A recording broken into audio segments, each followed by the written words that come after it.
Hello बच्चों, स्वागत है आप सबका हमारे इस नए लेक्चर में क्वाड्रेटिक इक्वेशंस के। और बच्चों, आपको याद ही होगा कि हम एक स्टैंडर्ड बुक को सॉल्व कर रहे हैं जिसका नाम आपको नीचे टाइटल पे दिखाई दे रहा होगा। और इस बुक में से हमने लोगैरिथम पूरा कर लिया। क्वाड्रेटिक इक्वेशंस के भी ऑलमोस्ट 14-15 लेक्चर्स हमने रिकॉर्ड कर लिए, जिसमें कि एक्सरसाइज 1, 2, 3 हम अभी सॉल्व कर ही रहे हैं। बहुत ही बेटा ये अमेजिंग सीरीज है, बहुत ही अमेजिंग ये बुक है और इसमें आपको बहुत अच्छे अच्छे सवाल मिलेंगे आपके कंसेप्ट्स की प्रैक्टिस के लिए। लेकिन अगर आप में से कोई भी ऐसा बच्चा है जिसको थ्योरी में थोड़ा सा भी प्रॉब्लम है क्वाड्रेटिक इक्वेशंस में, तो आप बच्चों इस प्लेलिस्ट को रेफर करें। इस प्लेलिस्ट में मैंने सारे वो कंसेप्ट्स कवर किए हैं जो IIT JEE के लिए रेलेवेंट हैं और जिस पर से सवाल बनते हैं। तो अगर आप थ्योरी में कुछ महारत हासिल करना चाहते हैं तो आप प्लेलिस्ट देख सकते हैं। इस प्लेलिस्ट का जो लिंक है वो नीचे डिस्क्रिप्शन बॉक्स पर दिया हुआ है। और अगर आपको सिर्फ क्वेश्चंस की प्रैक्टिस करनी है तो चलिए स्टार्ट करते हैं फिर अपना आज का लेक्चर। बच्चों, एक्सरसाइज 3 में क्वेश्चन नंबर 6 मैंने आपको करा दिया था, क्वेश्चन नंबर 5 करवाना बचा था। तो हम देखते हैं क्वेश्चन नंबर 5 के साथ। सबसे पहले अगर हम ध्यान से ऑब्जर्व करें तो हमारे पास देखिए क्वेश्चन नंबर 5 में इसमें दिया हुआ है कि आपके पास एक फंक्शन है fx हमारे पास एक फंक्शन है which is x² minus b+1 times x और plus twice of a minus 5। x² minus b+1 times x plus twice of a minus 5। और हमें यहाँ पर बोला जा रहा है कि a और b जो है वो नेचुरल नंबर है। a, b belongs to natural number. Identify which of the following statement is are correct. अब इसमें एक स्टेटमेंट है कि अगर इसके दो डिस्टिंक्ट रियल रूट्स होंगे तो क्या होगा, और एक स्टेटमेंट है फंक्शन की वैल्यू -1 पर अगर पॉजिटिव होगी तो क्या होगा। ठीक है, दो तरीके के इसमें स्टेटमेंट दिए हुए हैं। तो मैं आपको समझाता हूं कि इसमें देखिए हो क्या रहा है। हमें इसमें एक चीज जो दी हुई है वो ये दी हुई है कि अगर इसके fx = 0 के, अगर fx = 0 के दो डिस्टिंक्ट रियल रूट्स हैं, टू डिस्टिंक्ट रियल रूट्स, तो क्या कंडीशन होगी, पहली ये बात है। और अगर फंक्शन की वैल्यू -1 पर पॉजिटिव है, अगर फंक्शन की वैल्यू -1 पर पॉजिटिव है for all values of a, तो क्या कंडीशन होगी ये हमको बोला जा रहा है ना। For all values of a ये हमारे पास है, और ये वाला जो था ये था आपके पास for all values of b, for all values of b। अब आप इस बात को बच्चों समझिए कि सबसे पहले आपके पास ये जो इक्वेशन लिखा हुआ है, क्वाड्रेटिक इक्वेशन आपके पास दिया हुआ है, इसका डिस्क्रिमिनेंट क्या होगा। क्योंकि अगर आपको डिस्टिंक्ट रियल रूट्स की बात हो रही है fx = 0 की, तो डिस्क्रिमिनेंट निकालना पड़ेगा। इसका डिस्क्रिमिनेंट हमारे पास आएगा b² माइनस 4a और c की जगह आ जाएगा into 2 times of a minus 5। तो ये हमारे पास आ जाता है b+1 का whole square minus 8 times a minus 5। ठीक है, ये अपने पास चीज आ जाती है b² माइनस 4ac। अब अगर आपको बोला जा रहा है कि इसके दो डिस्टिंक्ट रियल रूट्स हैं, अगर इसके दो डिस्टिंक्ट रियल रूट्स हैं मतलब ये ग्रेटर देन 0 होना चाहिए। दो डिस्टिंक्ट रियल रूट्स के लिए ये ग्रेटर देन 0 होना चाहिए। इसको आप और कैसे लिख सकते हैं, इसको हम ऐसे लिख सकते हैं b+1 का whole square plus 8 times 5 minus a should be greater than 0। इसको आप ऐसे भी लिख सकते हैं, माइनस अगर मैं अंदर ले जाऊंगा तो ये 5 माइनस a हो जाएगा। अब देखो ये वाली चीज तो पॉजिटिव है, इसमें तो कोई प्रॉब्लम नहीं है। b+1 का होल स्क्वायर जो है ये तो पॉजिटिव है, इसमें कोई प्रॉब्लम नहीं है। अगर मैं यहाँ पर बोल दूं बच्चों कि a को आप 5 या उससे छोटा ले लो, तो क्या 100% ये चीज हमेशा पॉजिटिव हो जाएगी क्या? सोच के देखो। अगर मैं a की वैल्यू को बोल दूं 5 या उससे आप छोटा ले लो, जैसे अगर आप 5 लेंगे तब भी ये पॉजिटिव है, 4 लेंगे तब भी पॉजिटिव है, 3 लेंगे तब भी पॉजिटिव है, 2 लेंगे तब भी पॉजिटिव है, 1 लेंगे तब भी पॉजिटिव है, क्योंकि a और b जो है वो नेचुरल है। तो a और b की मिनिमम वैल्यू तो 1 हो सकती है, मतलब नेचुरल है। ठीक है, तो क्लियरली आपको दिखाई दे रहा है कि टू डिस्टिंक्ट रियल रूट्स के लिए, है ना, टू डिस्टिंक्ट रियल रूट्स के लिए मैं यहाँ लिख देता हूँ आपके लिए, टू डिस्टिंक्ट रियल रूट्स की अगर हमें बात की जा रही है तो टू डिस्टिंक्ट रियल रूट्स के लिए बहुत आसानी से मुझे ये बात समझ में आती है कि a की वैल्यू हो सकती है 1, 2, 3, 4 एंड 5। ये 5 वैल्यूज पॉसिबल है a की। अब बच्चों अगर आपके पास ये 5 वैल्यूज a की पॉसिबल आ रही हैं तो आपके पास ऑप्शन जो दिया हुआ है पहले और दूसरे ऑप्शन में लिखा है कि sum of all the values of a, sum of values of a क्या आ जाएगा हमारे पास। जैसे हम वैल्यूज ऑफ a का सम करेंगे तो 1 + 2 3 और 3 6 और 4 10 और 5 15। मतलब सम ऑफ ऑल वैल्यूज ऑफ ए तो आपके पास आ रहा है 15, इसमें तो कोई डाउट नहीं, ठीक है। अब इसके बाद आपके पास दिया हुआ है फंक्शन की वैल्यू -1 पर अगर पॉजिटिव है फॉर ऑल वैल्यूज ऑफ ए, तो आप सबसे पहले देखिए फंक्शन की वैल्यू -1 पे आएगी कितनी। जैसे आप -1 पर निकालेंगे, -1 का स्क्वायर 1 होता है, फिर -1 यहाँ रखेंगे तो प्लस b+1 होगा, फिर -1 यहाँ पर रखेंगे तो +2 टाइम्स ऑफ a - 5 होगा। तो क्लियरली अगर हम इसको बच्चों ध्यान से ऑब्जर्व करें तो हमारे पास देखिए चीज क्या आ जाती है, 1 और 1 2 और -10 तो -8, तो यहां से अपने पास आ जाता है 2a + b -8, ये आ जाती है फंक्शन की वैल्यू -1 पे। मुझे बोला जा रहा है कि फंक्शन की वैल्यू -1 पर पॉजिटिव है, ये पॉजिटिव है for all values of a, मतलब कि आप ये बोल सकते हैं कि b जो होगा it should be greater then 8 - 2a for all values of a, ये आप बोल सकते हैं। यहां से देख लीजिए, जैसे आप इसको सॉल्व करेंगे b should be greater then 8 - 2a होना चाहिए for all values of a। अब बच्चों अगर मुझे ये बोला जा रहा है कि b को हमेशा 8 - 2a से बड़ा होना चाहिए, b को हमेशा 8 - 2a से बड़ा होना चाहिए, मतलब b को 8 - 2a की मैक्सिमम वैल्यू से बड़ा होना चाहिए। समझ आ रही है बात? अगर आप चाहते हैं कि b हमेशा 8 - 2a से बड़ा हो तो 8 - 2a की जो सबसे बड़ी वैल्यू पॉसिबल होगी, जो इसकी मैक्सिमम वैल्यू पॉसिबल होगी, अगर b उससे बड़ा हो गया तो हमेशा ही 8 - 2a से बड़ा होगा, हम ऐसा बोल सकते हैं। तो यहां से हमारे पास देखिए 8 - 2a की मैक्सिमम वैल्यू कब आएगी, ये पूरी चीज मैक्सिमम होगी जब ये वाली चीज मिनिमम होगी। तो 2a की मिनिमम वैल्यू कब होगी, एट a = 1, क्योंकि a की मिनिमम वैल्यू 1 हो सकती है, नेचुरल नंबर जो सबसे छोटा है वो क्या है 1, तो a की मिनिमम वैल्यू जब आप 1 रखेंगे तो 2a मिनिमम होगा, तो 8 - 2a मैक्सिमम होगा। इसका मतलब b should be greater then, आपके पास क्या आ जाएगा, जैसे आप यहाँ पर 1 रखेंगे तो 8 - 2 6 आएगा, तो b should be greater then 6। अगर b को बोला जा रहा है 6 से बड़ा होना चाहिए, मतलब b की पॉसिबल वैल्यूज क्या आ जाएंगी, 7 8 9 10 एंड सो ऑन, क्योंकि आपको b भी नेचुरल नंबर बोला जा रहा है, तो b की पॉसिबल वैल्यूज क्या आ जाएंगी, 7 8 9 10 एंड सो ऑन, ठीक है। तो हमारे पास देखिए लिखा हुआ है बच्चों यहाँ पे, पहला ऑप्शन जो था कि फंक्शन की वैल्यू अगर इक्वल टू 0 है, अगर f(x) इक्वल टू 0 है और अगर इसके दो डिस्टिंक्ट रियल रूट्स हैं for all values of b, तो sum of possible values of a is 15, ठीक है। Sum of possible values of a is 15, ये ऑप्शन a है, ये ऑप्शन a है। ऑप्शन b में आपको बोला गया था कि इसका सम 10 होगा, ऑप्शन b में आपको बोला गया था कि sum of all values of a 10 होगा, तो ये तो गलत हो गया ऑप्शन b, ऑल वैल्यूज का सम तो 15 है। ऑप्शन सी आपको बोला गया था कि अगर फंक्शन की वैल्यू -1 पर पॉजिटिव है then the least value of b is 7, then the least value of b is 7, b की जो सबसे छोटी वैल्यू होगी वो 7 होगी। तो देख लीजिए आप ऑप्शन सी में आपको दिखाई दे रहा है b की जो सबसे छोटी पॉसिबल वैल्यू है वो क्या आ रही है, 7 आ रही है, तो ऑप्शन सी भी बिल्कुल सही है। और ऑप्शन डी में आपको बोला जा रहा है कि b की जो सबसे छोटी वैल्यू होगी वो 6 होगी, तो यार आपको क्लियरली दिख रहा है b तो 6 से बड़ा होना चाहिए, तो इसका मतलब ऑप्शन ए और ऑप्शन सी आपका सही आंसर है, AC is the right answer. बहुत ही अमेजिंग ये क्वेश्चन है बच्चों, इसमें आप स्टार लगा लीजिए क्योंकि इसमें मिस्टेक होने के चांसेस बहुत हाई होते हैं। अब क्वेश्चन नंबर 5 के बाद बच्चों क्वेश्चन नंबर 6 तो हम लास्ट लेक्चर में कर ही चुके हैं, अब हम देखते हैं क्वेश्चन नंबर 7। क्वेश्चन नंबर 7 में अपने पास दिया हुआ है which of the following numbers lie in the range of the function.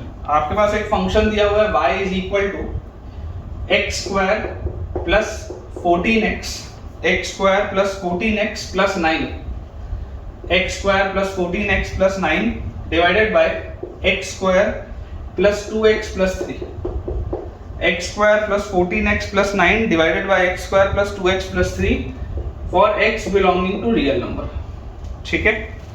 अब हमें बोला जा रहा है कि इनमें से कौन कौन से नंबर्स, 4 आपके पास ऑप्शन दिए हुए हैं, इनमें से कौन कौन से नंबर्स इसकी रेंज में लाई करते हैं।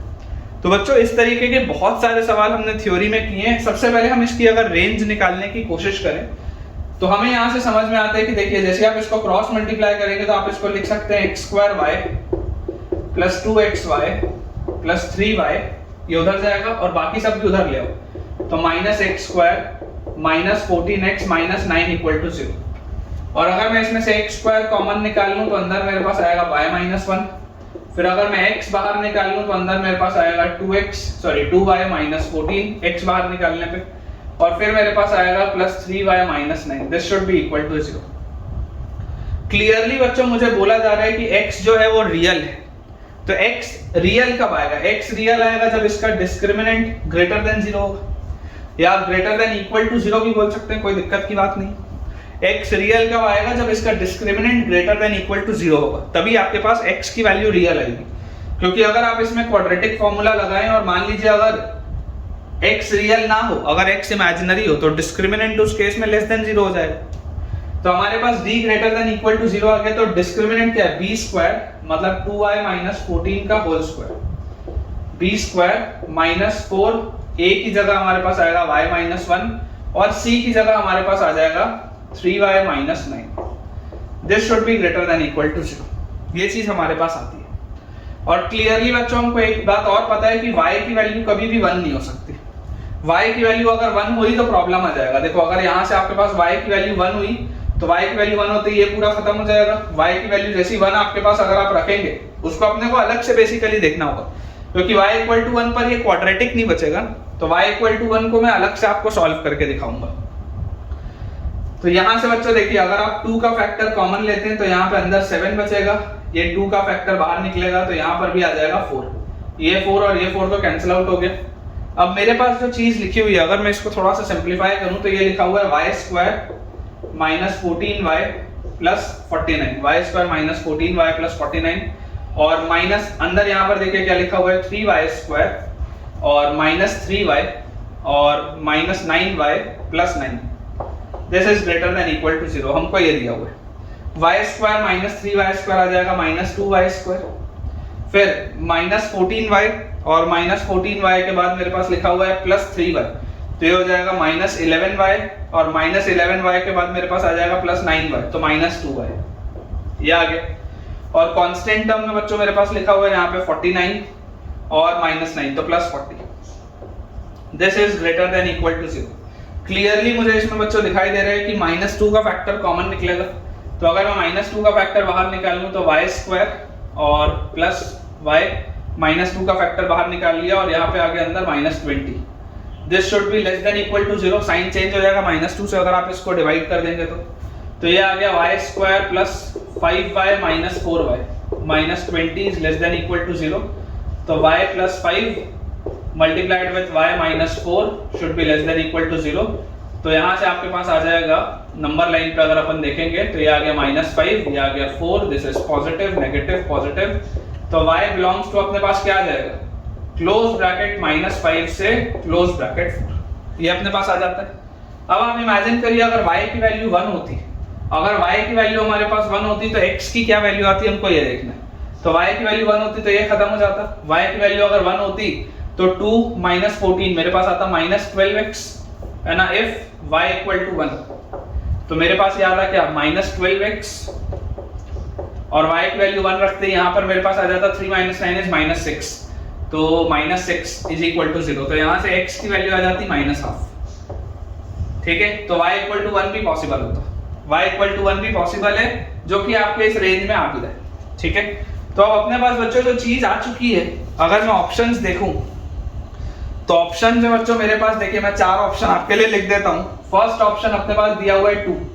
क्या 2 मेरे इस रेंज में है क्या? तो बिल्कुल है, तो ऑप्शन ए तो बिल्कुल सही है। सेकंड ऑप्शन अगर हम ध्यान से देखें तो सेकंड ऑप्शन में लिखा हुआ है 7/2। 7/2 होता है 3.5। क्या 3.5 मेरे रेंज में है? बिल्कुल है, ये भी सही। थर्ड ऑप्शन हमारे पास लिखा हुआ है -4। क्या -4 मेरे रेंज में है क्या? तो -4 मेरे रेंज में, बिल्कुल सही है, थर्ड ऑप्शन भी सही है। लेकिन फोर्थ ऑप्शन बच्चों हमारे पास लिखा हुआ है -7। क्या -7 मेरे रेंज में है क्या? -7 तो मेरे रेंज में नहीं है, इसका मतलब option D is not correct. तो इसका जो सही आंसर आएगा that is A, B and C option is the right answer. Next बच्चों अपने पास जो क्वेश्चन दिया हुआ है क्वेश्चन नंबर 8 है, वो आसान सा सवाल है, ग्राफिकल क्वेश्चन है। ऐसे भी क्वेश्चन हमने बहुत सारे ऑलरेडी बनाए हैं। For which of the following graphs of the quadratic expression, हमारे पास एक्सप्रेशन दिया है y is equal to ax² plus bx plus c, this quadratic expression, then the product abc is positive। आपको बताना है कि abc की वैल्यू पॉजिटिव किस में होगी। abc की वैल्यू पॉजिटिव किस में होगी हमको ये बताना है। फर्स्ट ऑप्शन जो हमारे पास दिया हुआ है, फर्स्ट ऑप्शन बच्चों मैं आपको ग्राफ बना के दिखा रहा हूँ। इस कार्टेशियन प्लेन में ये मेरे पास दिया हुआ है फर्स्ट ऑप्शन, कुछ इस पैटर्न का मेरे पास ये ग्राफ दिया हुआ है। अब इस ग्राफ में बच्चों आप ऑब्जर्व करिए, क्योंकि ये माउथ ओपनिंग डाउनवर्ड्स पैराबोला है तो ए तो नेगेटिव होगा, इस बात में तो कोई डाउट ही नहीं है, ए तो नेगेटिव होगा, क्योंकि इसके दोनों रूट्स जो हैं, इसके दोनों रूट्स नेगेटिव हैं, तो जो सम ऑफ रूट्स होगा, सम ऑफ रूट्स नेगेटिव होना चाहिए, क्योंकि इसके दोनों रूट्स नेगेटिव है बच्चों, ध्यान से देखो, both the roots are negative, तो जो सम ऑफ रूट्स होगा वो नेगेटिव होगा। अब अगर ये नेगेटिव होगा, देखो ए अपने आप में नेगेटिव है, ये नेगेटिव है, मतलब बी 100% इसका क्या होगा, बी 100% इसका नेगेटिव आ जाएगा। देखो ये नेगेटिव है, ये भी एक माइनस साइन है, तो माइनस और ये नेगेटिव तो बैलेंस आउट हो गया, मतलब बी को नेगेटिव होना पड़ेगा, तभी ये पूरी चीज नेगेटिव आएगी।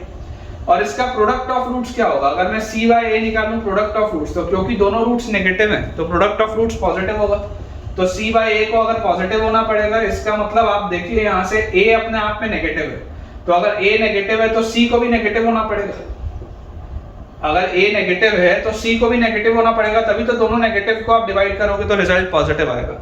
इसका मतलब इसमें a भी लेस देन 0, b भी लेस देन 0, c भी लेस देन 0, तो इस केस में a b c का जो प्रोडक्ट होगा वो लेस देन 0 आएगा, मतलब ऑप्शन ए तो आपका आंसर नहीं हो सकता। ठीक है, अब हम देखते हैं सेकंड ऑप्शन। सेकंड ऑप्शन में बच्चों हमारे पास जो ग्राफ दिया हुआ है वो कुछ इस पैटर्न का ग्राफ है, कुछ ऐसा ग्राफ आपके पास दिया हुआ है। अब इस ग्राफ में भी आप बच्चों ऑब्जर्व करिए कि जो a है, a तो पॉजिटिव है, क्योंकि ये माउथ ओपनिंग अपवर्ड्स पैराबोला है तो a तो पॉजिटिव है, लेकिन जो सम ऑफ रूट्स होगा, सम ऑफ रूट्स इसका नेगेटिव होगा, सम ऑफ रूट्स इसका नेगेटिव होगा। अब देखो a अपने आप में पॉजिटिव है, ये नेगेटिव है, तो b 100% पॉजिटिव आएगा इस केस में। देखो a जो है वो पॉजिटिव है, ये माइनस साइन है, तो b को भी पॉजिटिव होना पड़ेगा, तभी तो ये पूरी चीज नेगेटिव आएगी, तो b पॉजिटिव आ गया आपके पास इस केस में। और अगर मैं प्रोडक्ट ऑफ रूट्स देखूं, तो प्रोडक्ट ऑफ रूट्स अगर आप देखेंगे तो क्योंकि दोनों रूट्स नेगेटिव हैं तो प्रोडक्ट ऑफ रूट्स आपके पास पॉजिटिव आ जाएगा। अब अगर a पॉजिटिव है तो c भी पॉजिटिव होगा, इसका मतलब आप देखिए a भी पॉजिटिव है, b भी पॉजिटिव है, c भी पॉजिटिव है, मतलब इस केस में a b c का प्रोडक्ट पॉजिटिव होगा। ठीक है, ये बात में भी कोई दिक्कत नहीं। अब हम देखते हैं थर्ड ऑप्शन, मतलब ऑप्शन बी तो आपका राइट आंसर है, ऑप्शन बी बिल्कुल सही है। थर्ड ऑप्शन में हमारे पास जो बच्चों ग्राफ दिया हुआ है वो ग्राफ कुछ इस पैटर्न का दिया है, ये ऐसा हमारे पास एक ग्राफ दिया है। ठीक है, अब इस ग्राफ में अगर आप बच्चों ऑब्जर्व करें तो डायरेक्टली रूट्स से यहाँ पर कुछ भी समझ में नहीं आता है।